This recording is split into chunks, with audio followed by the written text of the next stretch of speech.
Bom, Vergara, bom dia. Muito Bom dia. obrigado por se juntar a essas conversas da casa para casa, né? Que é o que nós estamos fazendo atualmente para, de algum modo, como você diz que aprendeu a desenhar para espantar o tédio, né? A ideia dessas conversas também é contribuir para isso. Aí, bom, eu vou começar por uma exposição magnífica que você fez no MAN no ano passado, que foi a exposição prospectiva. E essa sua atitude, que é maravilhosa, de só olhar para o passado para avançar para os planos. Aí eu adoraria que você falasse um pouquinho disso, aí depois a gente retoma. Estou cheio de questões. Bom, é uma exposição muito cara para mim, porque, na verdade, ficou essa ideia de olhar para frente, não Uhum. ficar olhando para trás, entendeu? E, e produzir coisas que você, na verdade, as coisas estão do seu lado e você às vezes não repara, né? Como são os trilhos de bonde aqui do lado do ateliê, que há 30 anos eu vejo, de repente, eu falo, peraí, os trilhos indicam um caminho, pô. Um caminho de ida e um caminho de volta. E aí eu comecei a trabalhar em cima disso. Maravilha. Quer dizer, uma coisa que não é descritivo. Na verdade, é só um pretexto. Acho eu, inclusive, que é uma função da arte ser só um estopim para a intuição das pessoas. Então, eu não estou afim de fazer discurso nenhum, mas eu estou afim de dar um susto, Uhum. né? Criar uma surpresa que a pessoa possa, a partir disso, nesse momento, então, que nós estamos vivendo, eu acho que a arte é muito importante, não é economicamente, não é decorativamente, não é, é só porque animar a vida interior. E a gente tem que estar agora muito ligado na vida interior, porque já que a gente nasceu nessa era, né? Uhum. Por não escolher outra, entendeu? E vamos passar à frente de uma forma o mais doce que puder, né? Sim. Então, para mim, uma casa como a Roberto Marinho, por exemplo, o que ela tem de importante é isso: acolher pessoas que possam ter um pequeno susto. De repente, alguma coisa lhe chama a atenção e declancha um pensamento interno na área sutil do seu pensamento. Né? Eu acho que arte é para isso. Eu gosto muito do seu comentário da diferença entre música e artes visuais, porque a música entra sem nós percebermos, né? Eu acho que assim como os cheiros, talvez, como o olfato. Isso. Agora, o olho, você fala uma coisa ótima, que se a gente não prestar atenção, a gente só vai usá-lo para não esbarrar nos objetos, para não tropeçar. Você tem que ter uma certa dedicação de olhar, né, para acordar, né, acordar o cérebro, né, e É, o pensamento visual. Eu também, eu vou te fazer uma pergunta que eu ia fazer no fim. Vamos começar pelas avessas. Você fala em susto, né, em susto sutil, e eu estou me lembrando de um relato que eu já ouvi você fazer, da sua relação com o Oscar Niemeyer, né, da vez que você se recusou a intervir numa empena, né, do Salão do Itamaraty, que tem Sérgio Camargo, tem aquela escada e tudo, e que o Oscar, enfim, te agradeceu, né? Então, e também me lembro que o Oscar dizia que a arquitetura dele era algo para interromper o cotidiano e provocar uma surpresa na pessoa, e uma surpresa que o tirasse da mesmice, né, do tédio.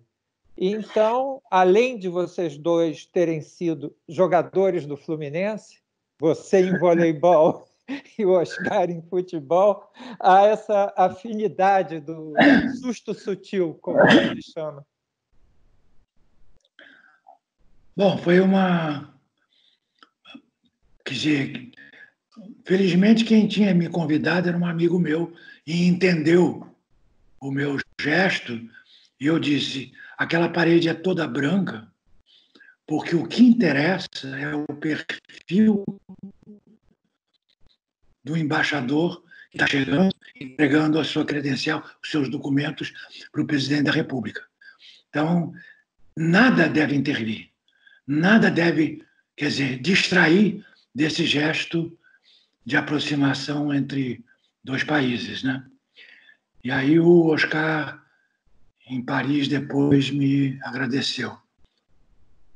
E, quer dizer, eu não convivia com ele, mas, quer dizer, ele entendeu que eu entendi. Eu entendi o trabalho dele.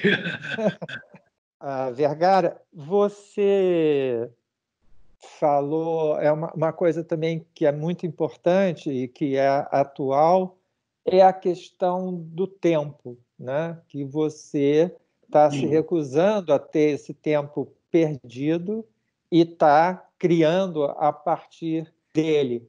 E eu gostei muito também de uma declaração sua que você diz que em 15 minutos, há algum tempo atrás, você aprendeu a trabalhar com piche, mas até descobrir isso levou 70 anos. E essa acumulação, né, da sua arte, o modo como você acumula também todas as heranças, né, eu acho fascinante. Aí eu vou voltar lá no tempo. Tá? Você é filho de um reverendo, né, de um pastor protestante. E você veio para o Rio com 12 anos, né? E a sua trajetória foi muito estimulada pelo Colégio Brasileiro de Almeida. Isso. Você poderia falar um pouco disso, que eu acho que é muito importante. Fala-se tanto de arte, educação, né? Bom, o Brasileiro de Almeida era um colégio interessante para Chuchu. Era da família do Tom Jobim. E as pessoas que era o único colégio que eu acho, pelo que eu saiba, que tinham psicólogos trabalhando junto. Eu me lembro que eu fui colega do Marcos Vale, Paulo Sérgio Vale, e aí eu me lembro que um dia a minha professora do estudo dirigido, que a gente passava o dia todo lá. Quer dizer, aulas de manhã, estudo dirigido à tarde, só saía no final do dia. Então era uma coisa intensa. E uma vez como eu estava na quarta série ginasial, aí ela chegou para mim e disse o seguinte: por favor, não vá fazer científico, clássico. Vá para uma escola técnica, porque eu acho que você vai, de imediato, partir para uma vida direita. Eles sabiam que a minha vida era financeiramente limitada por causa da profissão do meu pai, e aí eu fui para uma escola de química. E essa foi para você ver como é que como é que uma escola pode perceber o detalhe de uma pessoa e um conselho. Eu estou agora com 78, me lembro como se fosse hoje. E a escola tinha vários ateliês, ateliê de cobre, ateliê de cerâmica, tal, o que dava a chance da gente fazer coisas. E na hora do almoço a gente dançava. Maravilha. A gente dançava. Já rock and roll? Não.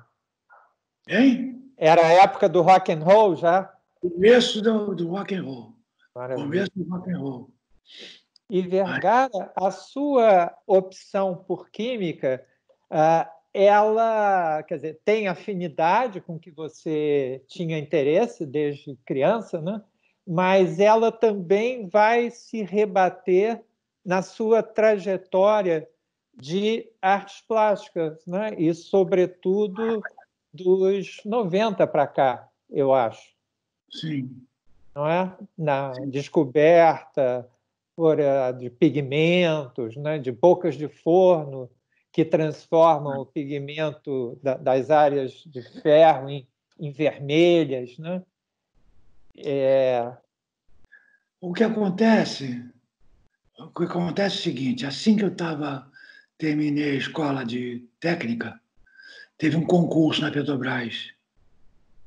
E era um concurso difícil, porque tinha 4.000 candidatos e 12 vagas. E eu consegui passar. E fui químico da Petrobras, técnico, da primeira turma da refinaria Duque de Caxias. Essa relação com a indústria me liberou violentamente para o uso de materiais inusitados. Atrás de mim tem uma bolha de acrílico dos anos 60, que o acrílico estava começando no Brasil. As tintas acrílicas, vinílicas, eram resinas dessa época. Eu vou te contar uma história ótima, quer dizer, ótima por um lado, triste por outro, porque a gente perdeu o Abraão Palatinic essa semana. Sim. E de vez em quando ele me ligava. Uhum. De vez em quando ele me ligava para fazer uma questão, para perguntar alguma coisa sobre o material. Maravilha. E eu falava, mas, Abraão, pô, você, pô, peraí, por que você está me perguntando? Daí ele falava uma coisa ótima, assim, você é meu consultor em vida real. Que maravilha. Eu adorava ele, adorava aquela pessoa docíssima que a gente perdeu agora. Um gigante, né? Um gigante. Não posso concordar mais, é verdade. 1940 e pouco. 1940 e pouco, inventar aquelas coisas. Eu consegui comprar dele uma coisa, não dele pessoalmente, mas eu comprei numa feira de antiguidades na praça General Osório. Eu comprei, olhei e achei, peraí, instante, que é isso? Era uma baleia de plástico que o Palatinic fazia e vendia no Bloomingdale's, em Nova York. Que maravilha. Eu tenho até hoje comigo. É a grande Palatinic que eu tenho. É a baleia do Bloomingdale's. Bom, essa escola era isso que eu estou dizendo, era interessante por causa disso. Quer dizer, você tinha espaço para ser quem você era. Sim. E um incentivo para ser quem você era, para deixar você desabrochar. Quer dizer, isso é uma coisa, porra, né? Inestimável. A gente pensando agora no nosso ministro da Cultura e da Educação, Nossa Senhora. Eu gosto muito de uma frase de Nelson Rodrigues, que ele acha que o que ele conseguiu na vida foi ser o melhor de ele mesmo. Aham, maravilha. Que é maravilhoso. E eu gosto muito de uma coisa do Drummond.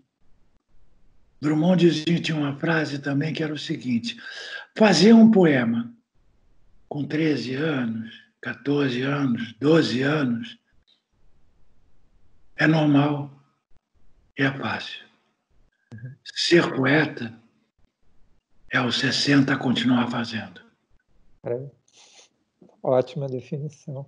E fazendo sem se repetir, né? Que é seu caso. Isso.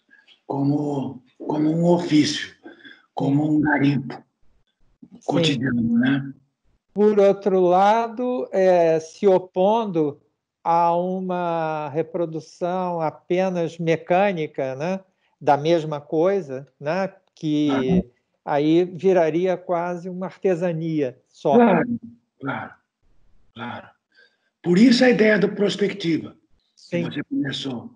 Sim. A ideia é que, quer dizer, qual é o seu melhor trabalho, o próximo? Né?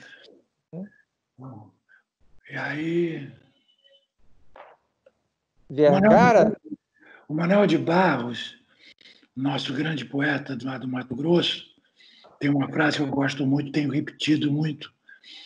Quando eu falo assim, vou repetir agora. Pintura são palavras que nos faltaram. Elas expressam alguma coisa que é indizível mesmo. É isso. Por isso que a coisa do olhar, você tem que ensinar o olho a ver pensando. Ensinar o olho a pensar vendo. Quer dizer, porque tem alguma coisa atrás do visível. E é isso que é importante ver. Alguma coisa que está por trás.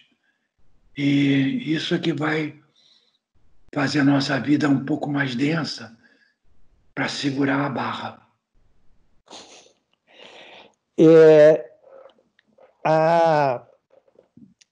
As suas monotipias, né? Quer dizer, que surgem nos anos 90, né? Assim, com mais intensidade, elas capturam detalhes que as pessoas normalmente não percebem, né? E eu gostei muito, né? Acho que num texto do Paulo Sérgio, que ele fala do excessivamente perto, né? Que é uma história pequena do Walter Benjamin, né? Que ele estava muito próximo da fachada da Catedral de Notre-Dame e ele se angustiou por não estar vendo o todo, né? Mas, por outro lado, exprimir e mostrar aquele detalhe, não é, pode e incita, né, outro tipo de conhecimento, né, Isso. É isso. Quer dizer, na verdade, quer dizer, você está tentando dividir com os outros, quer dizer, a procura que você está fazendo, né? Sim. E dividir com os outros esse trajeto, mais do que um resultado final. Essa animar as pessoas a poderem mudar, poderem, sei lá, crescer. E sem pretensão, porque não estou pretendendo ensinar nada. Por isso eu falo do susto, é de criar de ter uma imagem que seja surpreendente, que provoque um susto no olhar e que dê vontade de ver. Um pouco é isso o trabalho. É notável também o seu poder agregador, né, que vem de longe, né? Eu me lembro de você como um dos criadores e o presidente da Associação Brasileira de Artes Plásticas. E vem vindo, e adorável, acho que é o seu envolvimento, a sua capacidade de trabalhar em conjunto e com jovens, né? Vem gerações e você está ali os agregando, influindo no trabalho, também ao fluxo, né, que vai e vem. Tem o Jacarandá, né, que foi uma iniciativa maravilhosa. Aí, para quem não é do Rio, talvez fosse bom você falar um pouquinho disso. A minha primeira exposição foi em 1959, no bar do Museu de Arte Moderna. Na cantina? Aquela cantina? Colei os desenhos com durex na parede do bar, porque era um lugar onde a gente se encontrava. O pessoal da Escola de Belas Artes, o pessoal da Zona Sul, o pessoal da Zona Norte, e ali a gente discutia. A ideia do Jacarandá era um pouco trazer esse tipo de convívio sem preconceito entre uma pessoa e outra, porque não tem campeão em arte, a meu ver. Não tem o melhor artista. Tem o melhor trabalho para você, porque bate no teu interior, repercute no teu interior. Então não tem campeonato de arte. E o Jacarandá foi um pouco pensado, a gente brinca falando assim, foi um clube para eu poder falar mal de você na sua frente. Quer dizer, essa fofocagem do mundo cultural, pô, não existe, não interessa. O Iberê, que foi meu mestre, né, dizia, assim, naquelas aulas lá no Instituto de Belas Artes, eu só falo a verdade. Se bater em você, aceita. Se não bater, segue o teu rumo. Então, essa que era um ensinamento de liberdade e de atenção no outro. Quer dizer, o olhar do outro pode te revelar coisas que você, às vezes, não percebeu. Sim. É isso, Laura. Vergara, agora eu quero falar dos Beatles sem Ringo Starr. Eu tive a felicidade, tenho a felicidade de trabalhar muito com Roberto Magalhães. Mas na primeira vez que eu fiz uma exposição dele, que foi em Brasília, depois no Rio, na Caixa Econômica, eu comecei, no primeiro parágrafo já, eu dizia que o Roberto Magalhães integrou um conjunto comparável aos Beatles sem o Ringo Starr, porque não tinha Ringo Starr, né? Que são você, Antônio Dias, Gershwin e ele. Estão todos mais para George Harrison e para Paul e John do que... Embora eu adore o Ringo, é uma injustiça, mas eu achei engraçado, porque era um grupo sem... que era diferente, né? Mas não tinha hierarquia, né? Eram todos muito criadores. Será que você pode falar um pouco desse grupo, com essas pessoas maravilhosas, e também do momento que isso aconteceu? Porque, na verdade, não era um grupo formal, né? Era um grupo quer dizer, de aproximação por afinidade, por pessoas que estavam, quer dizer, querendo mais, né? Antônio, Gershwin, que era meu amigo mais próximo, inclusive, do que Antônio. Roberto, frequentei a casa do Roberto. O Roberto morava numa casa na Rua Farane, que era uma espécie de condomínio numa casa, e a gente se reunia muito lá para conversar. E eu, às vezes, parava lá, voltando da Petrobras, ou indo para a Petrobras. E a gente conversava muito lá. Eu acho que essa coisa do museu, quer dizer, foi uma coisa importante para essa geração, porque a gente sabia do que a gente era contra. e a gente sabia do que a gente era a favor. E essa questão política também foi muito importante, né? Tanto assim, quando a gente fez a Associação dos Artistas, alguns queriam que fosse um sindicato.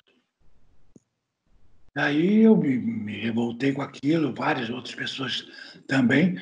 Nada de sindicato. É uma associação de artistas que vai trocar ideias. Sim. E reivindicar para todos, né? Um espaço no mundo cultural. Quer dizer, a gente era moço, mas era maduro.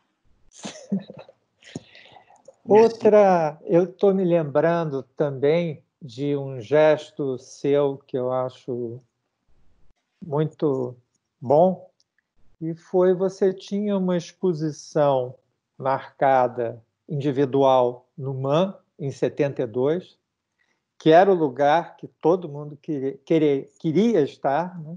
E você abriu a exposição para vários outros artistas exporem com você, né? Inclusive, você já citou em outros depoimentos o Ivan Cardoso, né? O Ivanzinho, que projetou um Super 8. Mas eu acho que essa individualidade com norte bem apontado e uma sensibilidade do coletivo, né, são muito importantes, né, em você e no teu trabalho. Eu não gosto de estar sozinho. Prefiro estar acompanhado dos colegas e tal. Essa exposição, naquela época, 72, era complicado. Estava complicado, né? Eu fiz muita coisa para cinema, cartazes de filme, capas de livro, e de repente isso começou. Quer dizer, a ditadura queria que cada área ficasse setorizada, independente, porque não queria aglomeração de ideias. E o que eu propus foi exatamente uma aglomeração de ideias. Quer dizer, convidei o Bina Foniar, meu querido, para fazer um trabalho comigo, visitar um ponto que a gente passou o dedo no mapa do Brasil, com o olho fechado, parou o dedo e achamos um ponto que era na Foz do Rio Doce, e fomos para lá para ver que lugar é esse. E essa ideia, eu fui para o Ceará, para Juazeiro do Norte, e fui ver as ceramistas e os ceramistas lá de Juazeiro do Norte, e trouxe coisas importantes, tenho até hoje, essas cerâmicas que são fortes. E a ideia, na época, estava começando, imagina, o Chacal estava começando a poesia. O primeiro livro dele foi mostrado lá na minha exposição, que um pouco era o nome, o preço da passagem, que ele queria ir para a Europa. Tal. Uhum. O Ali Salomão, gente que estava me animando na época e que eu achava que era interessante estar junto. Tanto assim que a exposição começava, a sala inicial chamava-se Hit Parade. E o Hit Parade dos meus amigos. Caetano fez um desenho para mim. Imagina. Quer dizer, e aí depois tinha uma espécie de jornal onde Gershman fez coisas, Hélio fez coisas, e Roberto fez coisas, Valtércio fez coisas já nessa época, ele mocinho. E, então, a ideia era abrir o espaço individual para um espaço coletivo. Por quê? Meu trabalho não existe sozinho. Existe meu trabalho e o dos outros. E a comparação não é uma comparação, como eu disse, não é uma comparação competitiva. É uma comparação poética. Né? É um lance poético que, às vezes, um te atinge mais do que outro. Sim. E foi muito legal estar junto naquela. Foi pena que a exposição não durou uma semana e foi fechada. Poxa, você teve outra exposição, né, com o Franco Terranova, na Petite Galerie, que um general entrou, não se agradou e fechou a exposição. Isso. 68, né, se eu não me engano. Isso. Que tinha embaixo, na Petite Galerie, tinha uma sala embaixo, e eu fiz uma instalação que se chamava O Berço Esplêndido. E aí uma figura eternamente em berço esplêndido, deitada, dormindo, e eu usei bandeiras da Marinha e escrevi com o código de bandeiras da Marinha a palavra pense. E tinha um montão de panfletagem pelo chão de pense, pense, pense, né? E aí o general não gostou nada daquilo. Vergara, o seu lado antropólogo também me é muito querido, né? O seu olhar, né, da realidade. E logo nos anos 70, eu penso, né, você fez aquele belo trabalho sobre o Cacique de Ramos, né? E você documentava o desfile, né, de pessoas que, na tua descrição visual e verbal, eram todos caciques, né? Havia um sonho igualitário que se realizava ali. Mas você fez trabalhos emblemáticos, né? Assim, como me lembro... João não está indo embora, não, né? Não, João não, tá não. aí. Foi buscar para mim. Ele Ô, foi buscar João! o meu boné lá. Vou pegar o boné do cacique, peraí. Maravilha. Mas, por exemplo, um trabalho que para mim ficou gravado para sempre é daqueles três rapazes afro-brasileiros, né? E com escrito no peito em branco, né? Poder, ou power, né? Poder. Poder. E é emblemático, né? Aquilo. Estica a mão, estica a mão, estica a mão.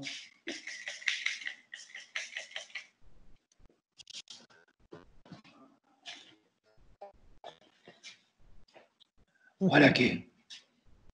Dos 7.000, eu sou um. E abaixa só um pouquinho, que eu não estou vendo. Agora sim. Maravilha. Que barato. Acontece o seguinte, nessa época a gente estava pensando, estava oprimido pela ditadura, e tinha um grupo carnavalesco que escolhia ser horizontal, que não tinha grande destaque, não tinha, como as escolas de samba tinham, nada contra. Mas o que era interessante era um grupo de ramos do subúrbio que pensava horizontalmente, numa comunidade horizontal. A camiseta dizia, dos 7.000 eu sou um. E tinha no rosto a possibilidade de fazer, todos são iguais, mas o desenho dos esparadrapos brancos no rosto criava uma pequena diferença que dava uma individualidade. Quando eu fui fazer o trabalho do carnaval, eu e alguns colegas que foram, a ideia era, porque o carnaval, como tem essa suspensão das regras básicas, as pessoas podem se manifestar. Então tinha, como esses três, né, com o poder escrito no peito. Um deles morreu, inclusive naquele carnaval mesmo, foi morto pela polícia. Os outros, depois que eu mostrei no Museu de Arte Moderna aquelas fotografias, um deles me procurou. Eram dois irmãos lá de Cascadura, me procurou e até pensei em fazer de novo. Pensei de fazer de novo uma fotografia, nós, mais velhos agora, né? Eu substituindo aquele que tinha morrido, aquele que morreu, e Só que ficamos pensando o que escrever no peito. Amor ou foda-se? Uhum. Ou ambos, né? Eu acho também muito interessante o seu trabalho, que você diz que quando uma área já está completamente dominada, né, você começa a achar aborrecido, né, e começa a migrar para outras possibilidades. E nos 80, né, você faz um diálogo mais interno à pintura, né, e a sua primeira, né, quer dizer, primeira epifania foi exatamente com a tela que dividia aqueles que olhavam o desfile e aqueles que desfilavam, né, no mesmo cacique de Ramos. E aí você cria algo completamente pictórico, né, cromático, e que larga a referência figurativa, né, e que são extremamente boas também. Era a época já da anistia, né? Não era uma época que se migrava para a primeira eleição de um presidente, né? Enfim. Porque essa coisa nasceu exatamente dessa coisa de uma espécie de membrana onde dois olhares são cruzados, né? Quem está desfilando e quem está vendo o desfile. E essa ideia de deslocar a membrana para ser uma membrana trabalhando só com a cor, mas trabalhando de dentro para fora, não de fora para dentro. Então a cor vem vindo, vem vindo, vem vindo. Tem uma cor anterior dentro de cada cor. E essa coisa, nessa trama, para mim foi interessante no sentido de uma averiguação do poder que podia ter a pintura no sentido abstrato dela, né? Sim. E é isso. Quer dizer, aprendi muito com algumas pessoas, né? Eu aprendi muito com Moretti, aprendi muito com Rothko, aprendi muito com... Eu olho os outros artistas, eu olho a arte dos outros. Sim. Eu gosto de ver o trabalho dos outros. Às vezes não gosto de um trabalho ou outro, mas defendo até a morte o direito da pessoa fazer o que faz, né? Sem citar nomes. Claro. Eu acho que é isso, assim, né? A curiosidade, eu acabei de fazer uma viagem há pouco tempo, uma viagem, eu fui ver, eu tinha feito uma viagem voltando da Capadócia, e eu voltei pelo sul da França e eu tinha ficado impressionado com a Camargue. E eu tive vontade de voltar porque foi o lugar, o porto, onde Maria Madalena chega. E aquilo é carregado de coisas.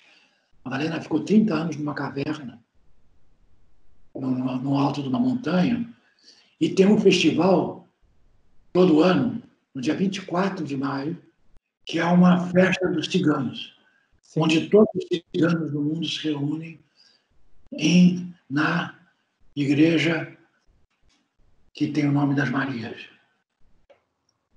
Maria Madalena, Maria Jacobé e a irmã do homem que carregou o corpo de Cristo para a sepultura. Sim. Uma coisa, foi muito interessante lá. Foi muito interessante, porque são ciganos no mundo todo. Santa Sara é a santa padroeira dos ciganos, né? Sei. E eles vão lá fazer uma reverência.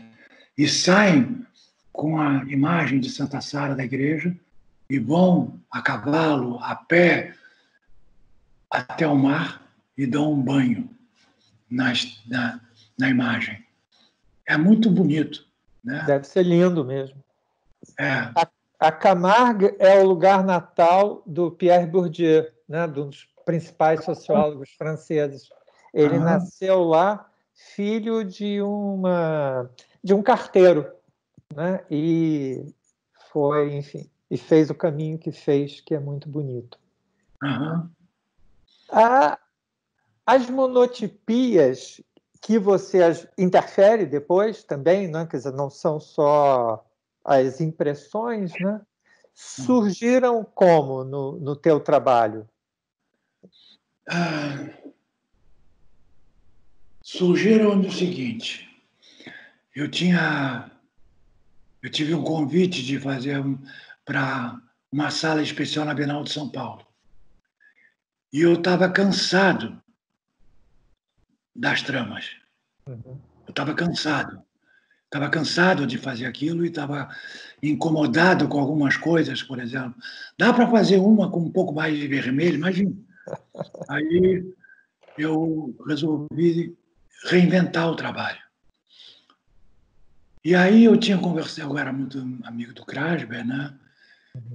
E o Krasber tinha um ateliê no meio em Itabirito, na montanha. Quer dizer, eu sempre digo que o Krasber me ensinou o caminho das pedras. Porque ele me falou dos pigmentos lá de Minas Gerais e eu fui atrás. Eu fui atrás, eu estava querendo alguma coisa que fosse brasileira, mas que não fosse ilustrativa. Sim. E aí eu fui atrás desses pigmentos. E acabei batendo numa fábrica que tinha uma fábrica de cerâmica, que tinha os fornos onde calcinavam a limonita amarela para fazer o vermelhão, que é a cor dos pisos de Minas Gerais, do interior do Brasil inteiro. E quando eu cheguei lá, vi as bocas dos fornos, a pintura estava pronta. Tinha uma camada de pó, de cor, sobre tudo. Então eu falei, espera um instante. Embebi as telas em cola, em vinil líquido, e ia nas paredes e pegava aquele pó que estava sobre as paredes. E a série dos fornos veio daí, que eu expus, inclusive, com você no Passo. Então, veio daí. As interferências depois, às vezes, é, na verdade, uma ênfase aqui e ali que eu acho legal fazer. Às vezes, está pronto, porque primeiro você trabalha ao contrário, do avesso da tela. Você não sabe exatamente o que vai acontecer. Sim. Por isso que cada vez que eu faço uma monotipia, mesmo atualmente, eu falo, olhamos, para ver se sai alguma coisa que possa me surpreender, né? Então, daí que nasceram as monotipias. Sim. E depois o seguinte, o que me agradou muito, que numa das idas, eu parei em Congonhas do Campo e estavam fazendo, o IFAM estava fazendo a restauração dos passos do Aleijadinho. E eu entrei, pedi licença para os técnicos do IFAM e fiz uma pergunta. Que o mestre Ataíde é que pintou. As pinturas são do mestre Ataíde. Eu perguntei que pigmento ele usou. E eles falaram óxido de ferro de Minas Gerais, pigmentos aqui de Minas.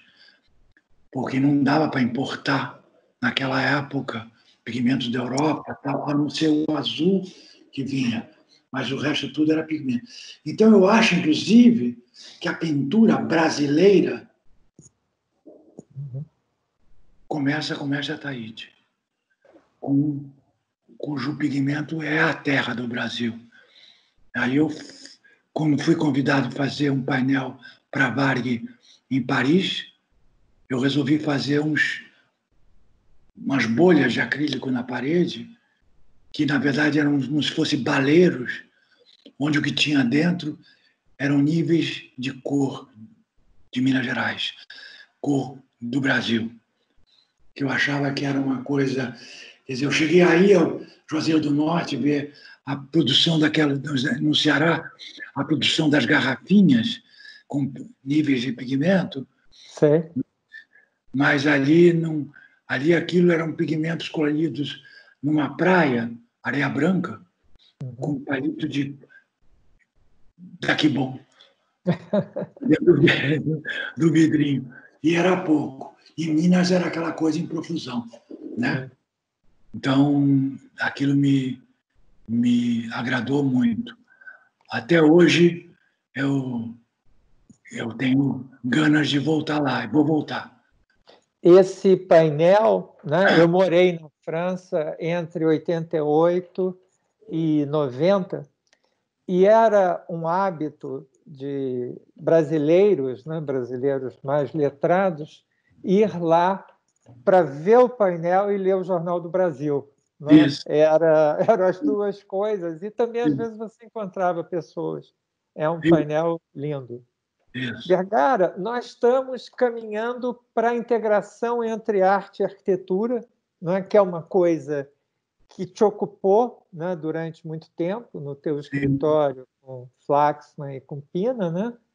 Mas que depois ganhou um estatuto, quer dizer, você migrou para uma obra pessoal, né? E muitas vezes, quer dizer, a sua descoberta de trabalhar com aço cortem, né? E fazer no aço dobraduras que se originavam de um modelo muito precário, né? De um papel, né? Quer dizer, é o extremamente sutil indo para o extremamente pesado, né? E com efeito magnífico. Você falaria um pouquinho dessa... Isso aí começou numa série, essa coisa de olhar para fora e olhar para dentro. Olhar para fora e olhar para dentro. Quer dizer, a natureza para mim é pretexto, não é texto. Não copio paisagem, não faço nada disso. Mas tem sustos que você às vezes olha para uma sombra, um detalhe, uma coisa, que te incendeiam como um pequeno som da música que a gente já conversou, que invade teu ouvido. E essas pequenas coisas invadem teu olhar. E eu resolvi produzir uma série que eu estou ainda fazendo, trabalhando nela, que chama-se Natureza Inventada. Porque, na verdade, é uma invenção a partir de pequenas coisas. Se você olhar, tem uma pequena memória de algo que poderia ser natural, mas sem ser. E o aço cortem é uma coisa interessante, porque é um material vivo. Ele vai envelhecendo, vai oxidando mais, a cor vai mudando, e essa coisa de estar vivo é muito interessante, né? E é uma coisa que pode ficar lá livre. A maior parte do meu trabalho é para dentro de casa, dentro de museu, de casa, tal. Mas eu estava querendo avançar para o exterior. E aí eu produzi essa série de esculturas que ainda estou trabalhando nelas porque não termina. A fonte... Assim que acabar a pandemia, eu adoraria vê-las. Vou te visitar. Aqui está convidado a vir no ateliê, né? E aí... Nós somos quase vizinhos, né? Pois é. E vem comer aqui, porque eu estou, agora com a pandemia, então, estou cozinhando cada vez mais. Você deve estar treinadíssimo. Já era um magnífico cozinheiro, né? E Pois é. você também, ao ar livre, né? A meu convite, você fez uma instalação na Casa Roberto Marinho, né? Que, de alguma maneira, é permeada pela paisagem e se confunde com ela, e depois você fez outra versão com neon dentro, não é? Ah, Que deu como se fosse outra obra, né? Igualmente bela, mas aí uma obra que fala mais alto, né? é, eu até botei essas coisinhas aqui, que Uhum. eram o elemento original, é essa coisa que parece uma taça, Sei. às vezes uma coluna. Sim, sim. E é um pouco o que você vê por exemplo, quando você está numa varanda, o que segura o parapeito, por exemplo, são desenhos de pequenas colunas. Essa coisa das colunas, por exemplo, né, sem falar do Bernini, mas, essa coisa das colunas é, como Brancusi, um caminho para o céu.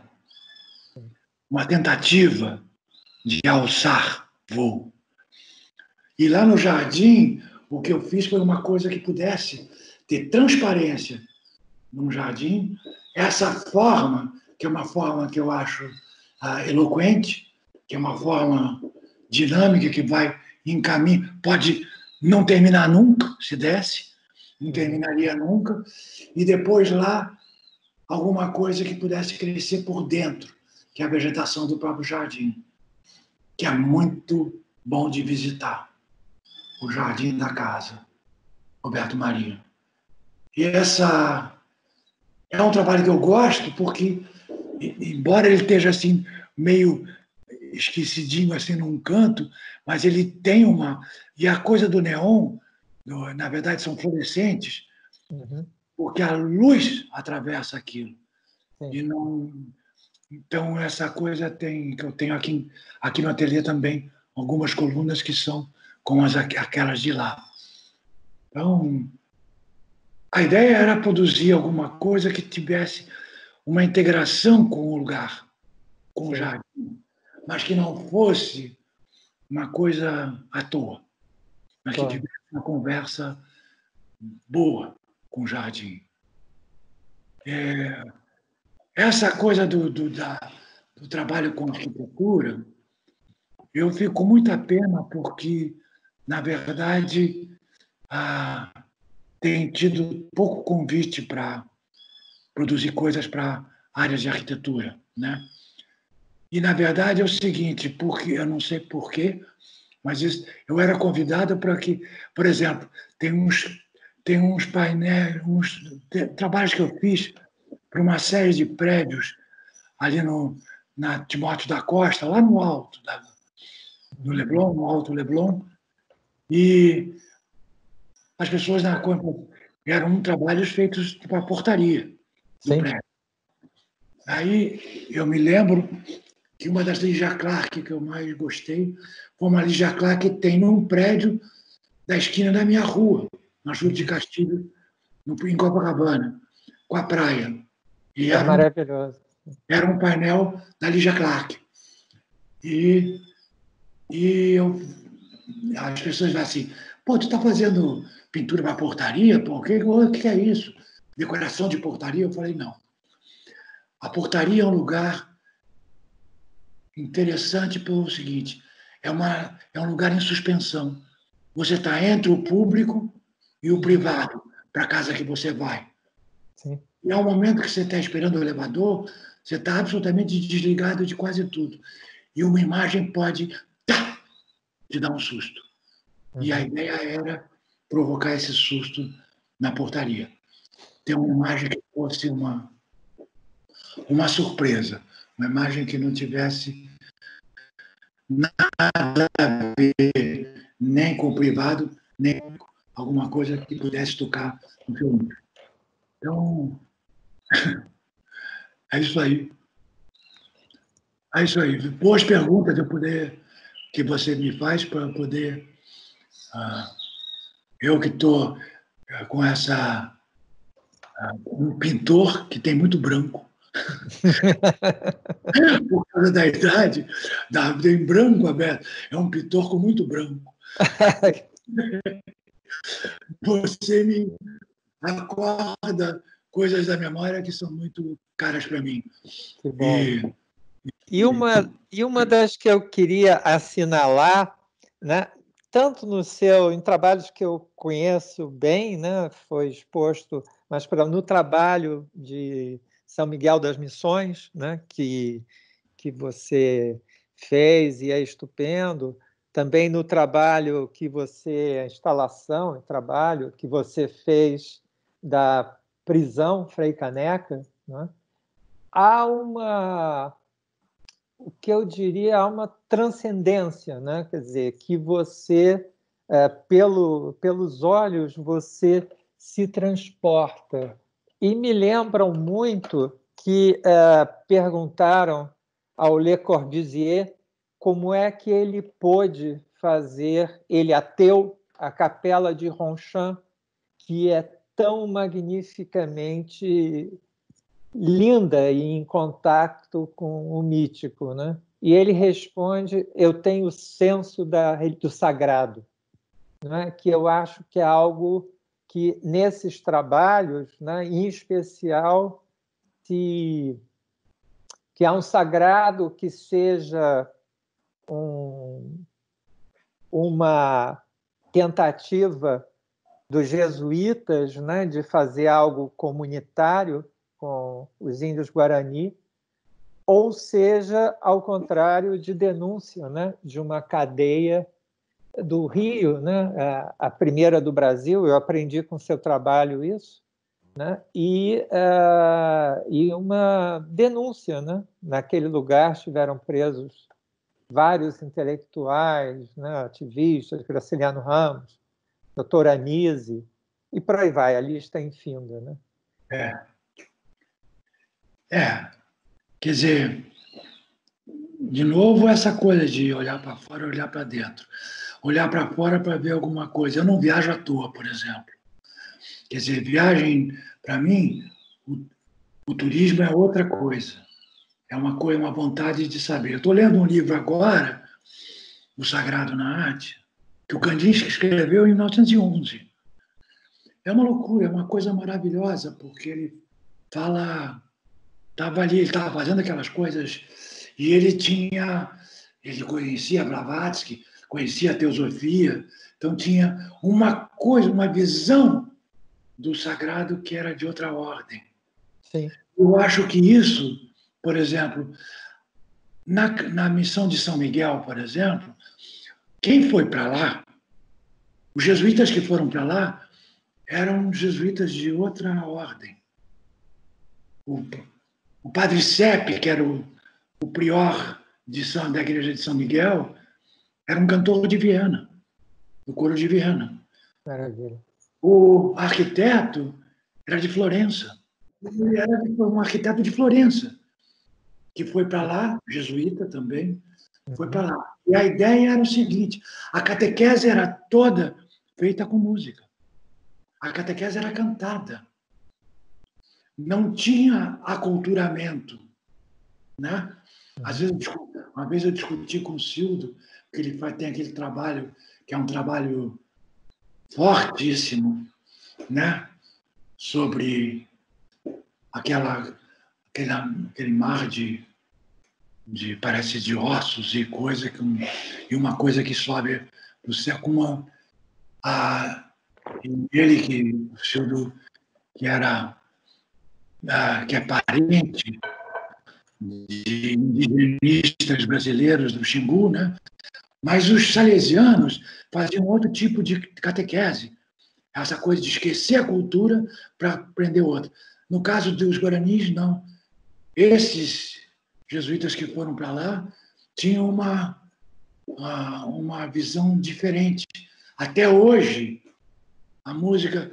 Uma coisa interessante. o cacique da missão de São Miguel, quando eu fui, tocava uma rabeca, um violino, que tocava não colocando no ombro, mas meio colocando na barriga. Uhum. Quem deu o violino para ele foi a filha do Oscar Niemeyer. Foi a filha do Lúcio Costa. Lúcio Costa, perdão. Foi Maria Elisa. A Maria Elisa era presidente do IFAM, né?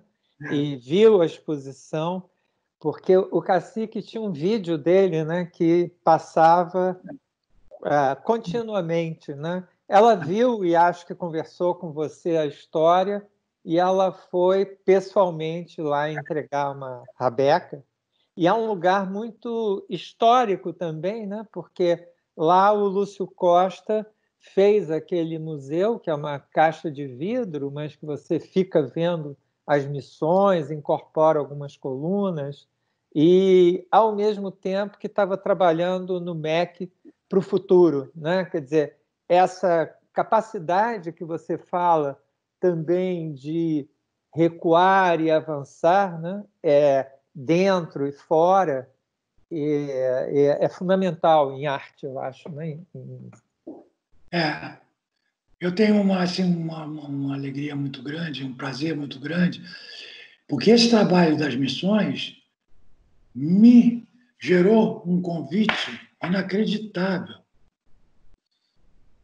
Um convite para fazer um trabalho numa capela, numa igreja em Paris.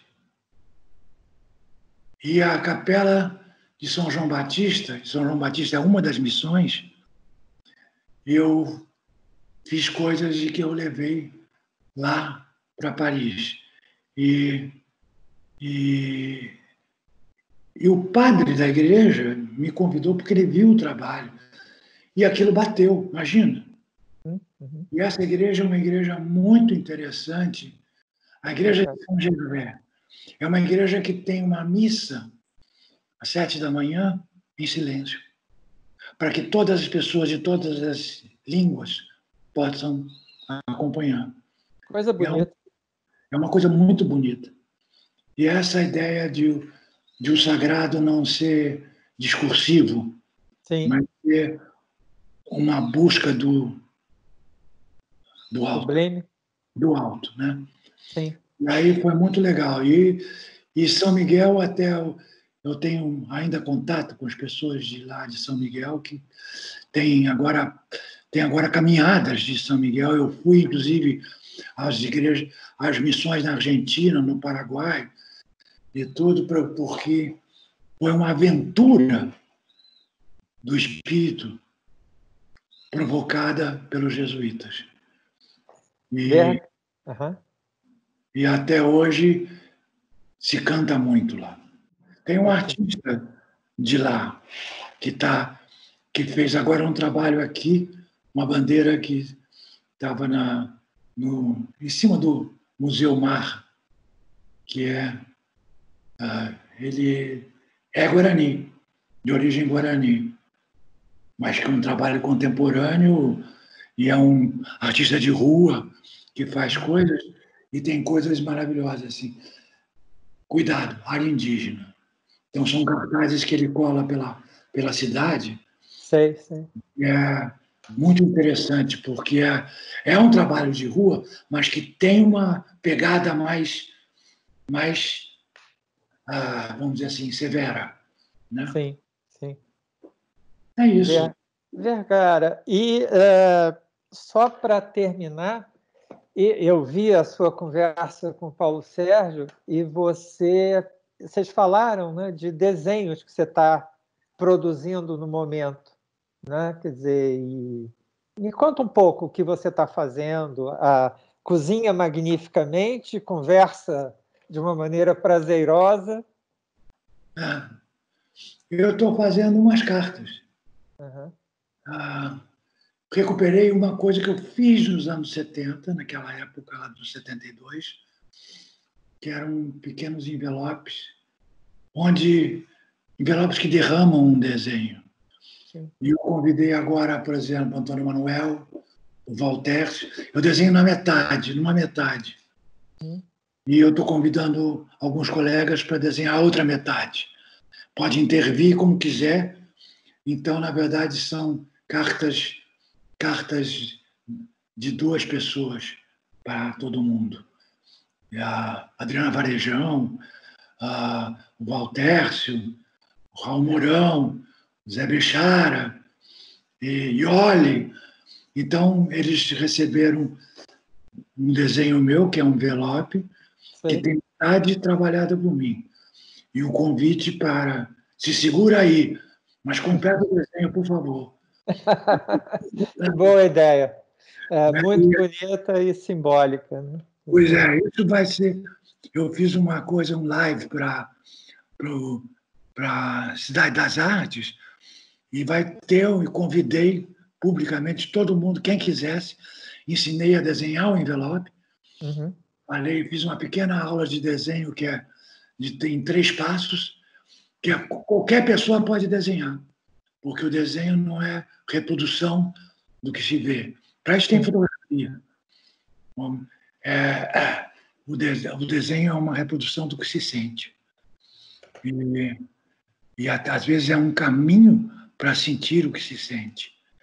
E vai ter uma exposição depois que a pandemia se for, espero eu, que a quarentena termine, espero eu. E Amém. que não empurra, não, me deixa até lá, deixa eu por aqui, entendeu? Não empurra, não. E aí nós vamos fazer uma exposição com os desenhos, os meus desenhos, desenhos de outros artistas, coisas que são trabalhos da pandemia, para fazer uma grande mostra do que foi produzido nessa quarentena. Cartas da Quarentena, se chama. Beleza, muito bonito. Vergara, eu quero te agradecer imensamente de fazer essa conversa conosco, né? Nós estaremos sempre em diálogo, né? E obrigado ao João também, que nos assistiu aí, e ao Luiz, do lado de cá. Olha aqui, eu é que agradeço a oportunidade de conversar com você mais uma vez e queria dizer para você, fica firme. Fica firme, a casa tem uma importância, você está, inclusive, com o cuidado necessário de manter essa importância que a casa pode ter. E eu tenho o prazer de ser sócio do Clube dos Marimbais, onde o Roberto Marinho era um dos sócios, meu colega. Lá. Então, quer dizer, a casa tem um papel muito importante. E essa coisa relaxada que você criou lá, uma coisa de mostrar a coleção que o Dr. Roberto fez e mostrar coisas novas e dar chance para as pessoas terem a chance de visitar um lugar onde